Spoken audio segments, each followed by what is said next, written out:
Hello everybody and welcome to the Pretty Good Gaming Podcast, episode number 42. Hello, Croeso I Podcast Rhif Pedredig Dau. My name is Mr. Gareth Evans and this is Mr. Henry Triggered Fanboy Special Cooper. There's a lot of them. It's going to be an interesting one today. Yeah, this is a special podcast, right? For those of you who aren't aware of the situation with the content the last few days. Obviously you're watching this after the fact, but this is the day after we released the video about YongYea, and oh holy hell are we feeling the repercussions of that.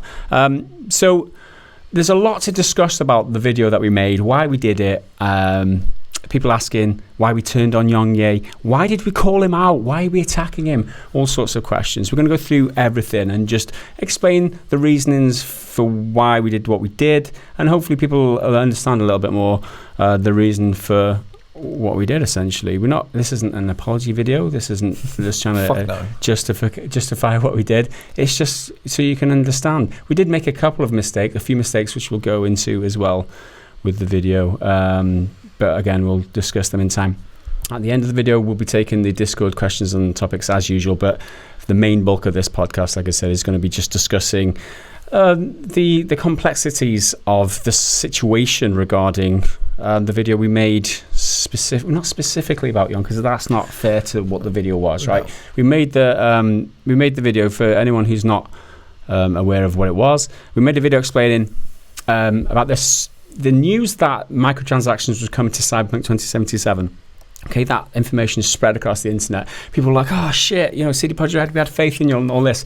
It turns out it was bullshit. Like it was bollocks. So we made the video in order to clarify the misinformation, where it came from, and how people got wind of this, and like how a little bit of news quickly turns into false information or fake news or whatever you want to call it, and then it gets spread, and then like people's reputations are damaged as a result. Now, just as a bit of a recap, there was a conference call by CD Projekt Red a few days ago, and in summary they said, "We're experimenting and it's too early to share any information on the monetization of Cyberpunk 2077 multiplayer." From those two quotes, a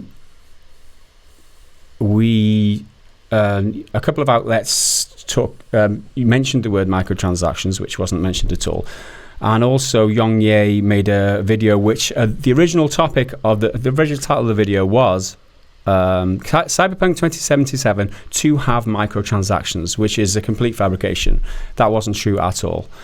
So Young chose to use the headline that was from one of the third-party websites, which is called Alt-Car, and what their interpretation of this source information was, rather than go to the source himself, which he actually used in the video, which is a bit baffling to me. He used a bit of a clip from the conference call itself, which is like a video that he played, but he didn't use that information. He went with the source information, and we should point out here that the decision to make this video wasn't taken lightly, and we were aware that this kind of backlash could happen. Although in general I think I'm slightly underwhelmed with the amount of backlash. It could have been worse, right? There's plenty that are in favour of what we did, and then there's plenty of toxicity on both sides. People saying we're pieces of shit, people saying he's pieces of shit, some people saying, "Oh, I like him, but you're right about this." Yeah. People saying, I don't like him, but you're right about this. It's fairly balanced, but obviously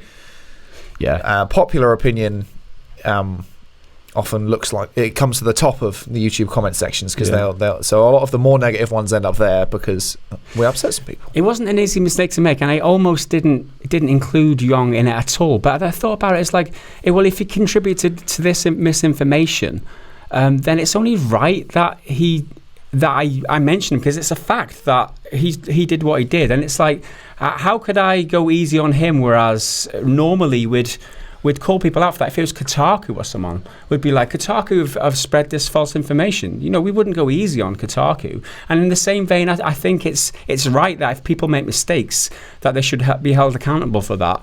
So I was backwards and forth with this. I even went to the patrons and had a conversation with them at length on Discord about how we should title and thumbnail this video. Because it's an important decision. If we make a decision which maybe financially harms the reputation of the YouTube channel, because this potentially could have blown up in our faces, then it's only right that we consult with the people who fund the channel, which are the patrons, and get them involved with any potential fallout, so they feel like they're part of it, and it's not just us making a decision that could affect the future of the channel without them. So it was something I did go backwards and forth. I did change my mind multiple times whether we should use YongYea in the video title or not, and I'm still questioning whether it was the right thing to do. However, I think it's better to be brave and stupid than a clever coward. Do you think? Yeah, and we're you got to put your money where your mouth is, right? And we've mentioned a lot of the video was, don't you, pointed at Yong, but in more general terms, it's not all about him. It's about the spread of misinformation in general. And we picked him because he's such a massive player in the scene that we both appreciate, because he's got a huge following now that he's worked very hard to accumulate. And a lot of people listen to him. The outlet, was it Alt-Char, and then there was another one, Gry Online, that was it. They don't have, at least to my knowledge, I hadn't heard of them before the story yesterday, they don't have the widespread appeal or viewership. Million subscribers. That people, the millions of subscribers and millions of viewers that YongYea gets. The sheer impact of his subscribers meant that most people with this false information would have got that source from Yong. And it is his contribution was great, right? And it's clearly evident that a lot of people did take that misinformation and run with it. But if you just look at the comments on the video or the comments on the Twitter thread, which I'm sure we'll jump into in just a second. Yeah, absolutely.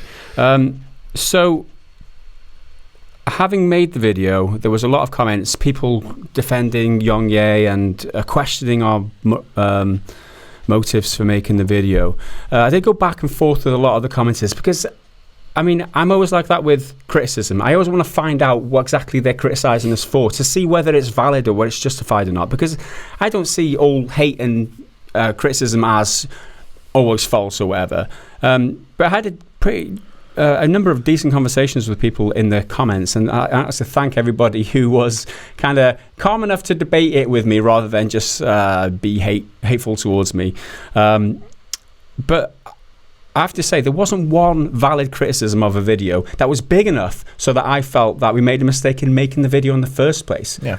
And I think that's key, right? And if anything, obviously we made a couple of mistakes, which we'll go to in a bit, but if anything, going through this rationale and going back and forth with these commenters and seeing the grievances to our video made me more confident that we made the right decision, because the more I talk about why we did it, the more it's like, this is obviously the right thing to do.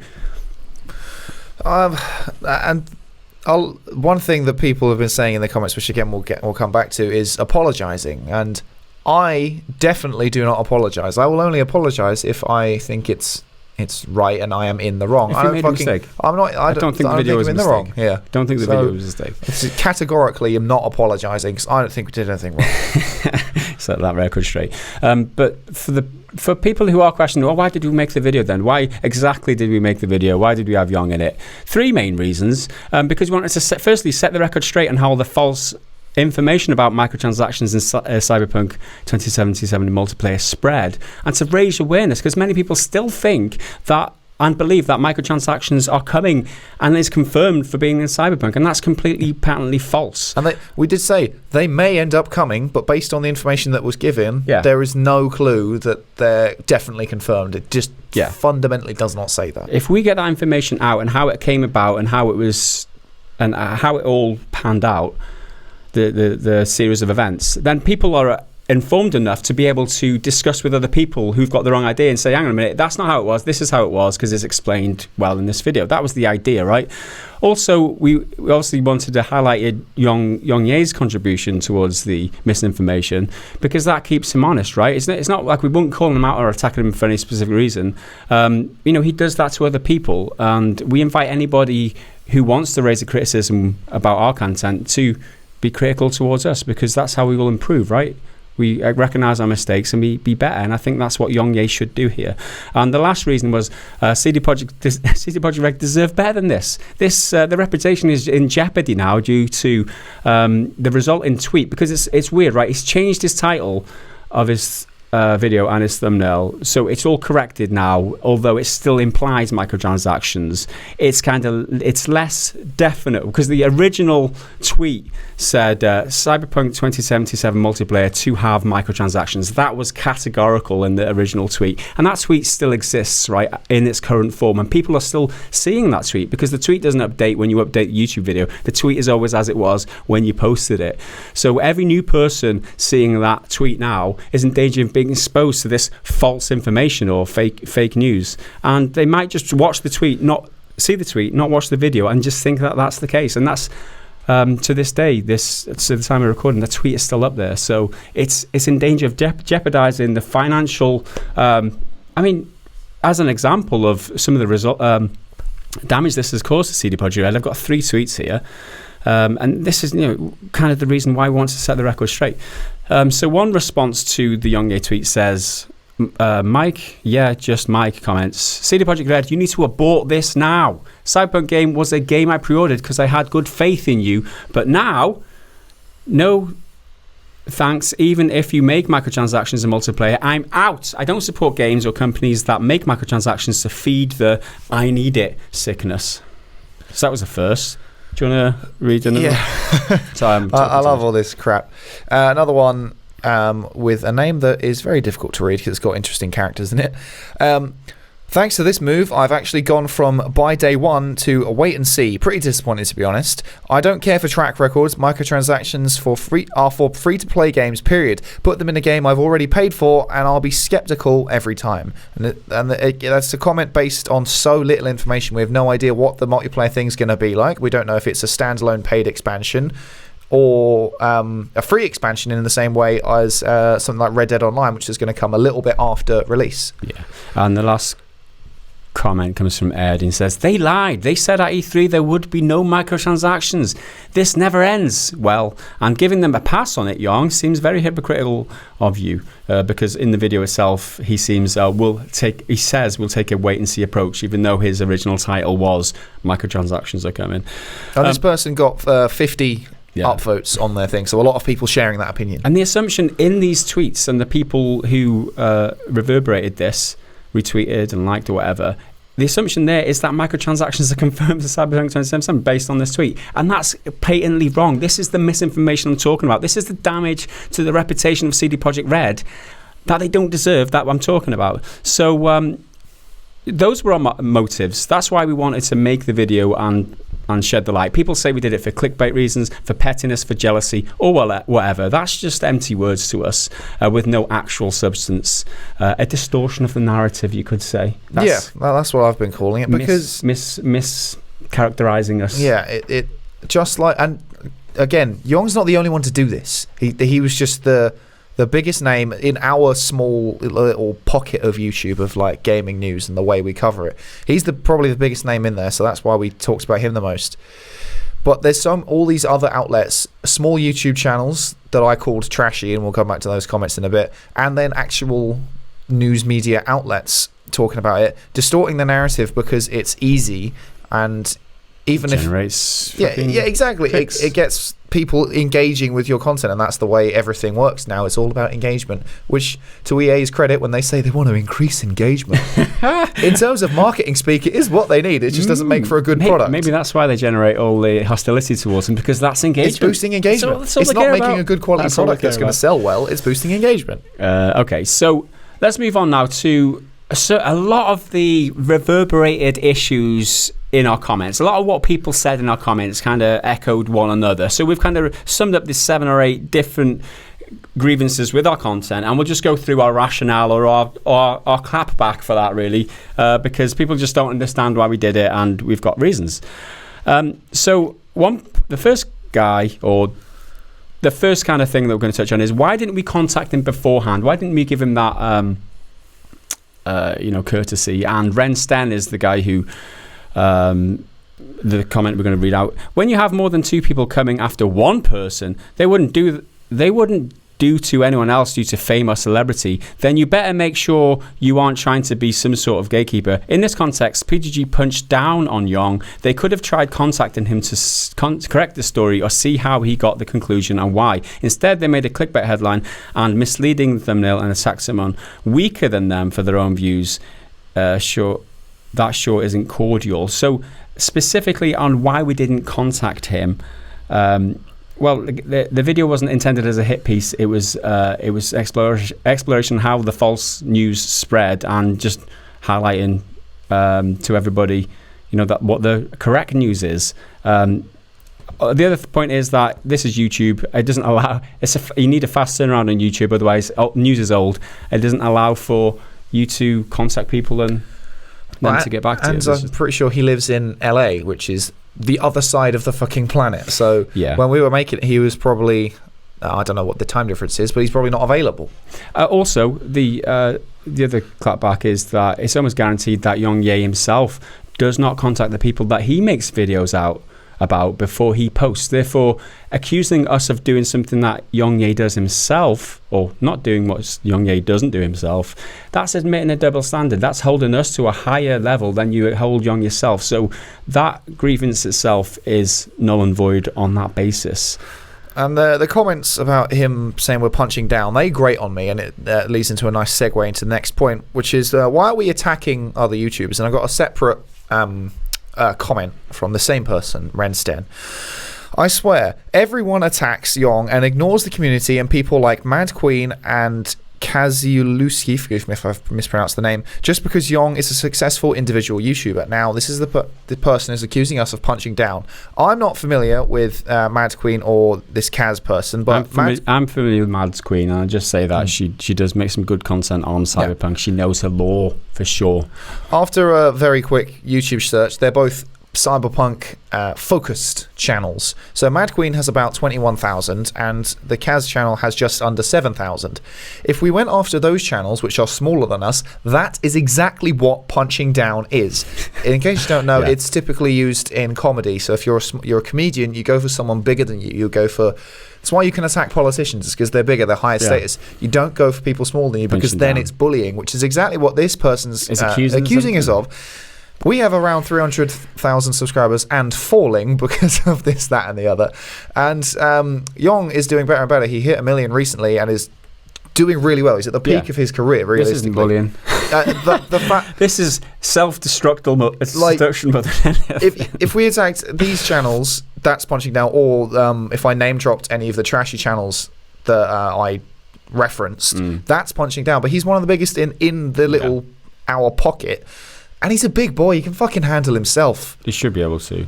And on the other topic of why we attacking other YouTubers, Kikame had the comment, when stuff like this happens, he made a video confident of a fact and then found out he was slightly wrong and changed the title. And you attack him for that?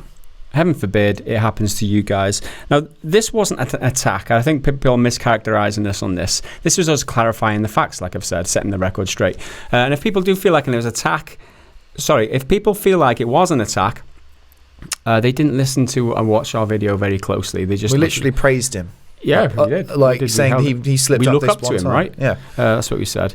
And despite all that, the tweet, which it still exists, the tweet that, like I said earlier, Cyberpunk 2077 multiplayer 2 have microtransactions. It says that in the tweet, in the image, and on the title of the video. That's false information, which is currently still damaging CD Projekt Red at the time of recording, and that tweet can easily be deleted. This isn't an attack, and it wasn't aggressive. Although some of the way that we communicated it might have seemed a bit too jovial or petty, but essentially just to clarifying the facts.